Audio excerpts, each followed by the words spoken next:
মানে ক'ব গ'লে মিছামাৰীত বাঢ়িছে নেকি চোৰৰ সংখ্যা বাঢ়িছে। সেইদিনাখন কেইদিনমানৰ আগতে আমাৰ ঘৰৰ আগৰে উত্তম বোলা এঘৰ মানুহ গোটেই দিনতে তেনেকৈ দিনত নে ৰাতি সেইটো মই ভালকৈ নাজানো, সিহঁতৰ ঘৰতো আলমাৰি ভাঙি বস্তু লৈ গুচি গৈছে। এনেকৈ চিষ্টেম, মানে এনেকৈ চোৰ হয়।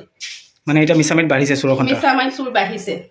এতিয়া সেইখিনি বস্তু ঘূৰাই পোৱাৰ কিবা আশাটো মোক কিবা কৰি হ'লেও বস্তুখিনি আপোনালোকে ঘূৰাই দিয়া ব্যৱস্থা কৰিব লাগে, কাৰণ বস্তু জানে সোণৰ কিমান দাম।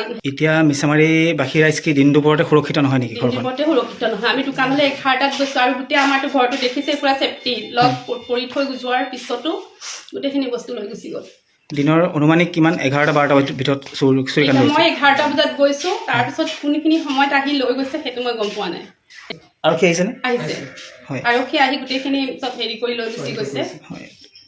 টকা কিমান মান? 2200 টকা, পইচা বেছি নাছিলে। আৰু সোণৰ চেইনডাল আছিলে, ডাঙৰ চেইনডাল ডাঙৰ আছিলে, মানে তাৰপৰা আঙুঠি 3টা, কাণফুলি 3যোৰ, তাৰপিছতে ৰূপৰ চেইন আছিলে 2ডাল, তাৰপিছতে মানে আঙুঠি 3টামান ভাঙা চিঙা পুৰণা ৰূপৰ আঙুঠি আছিলে।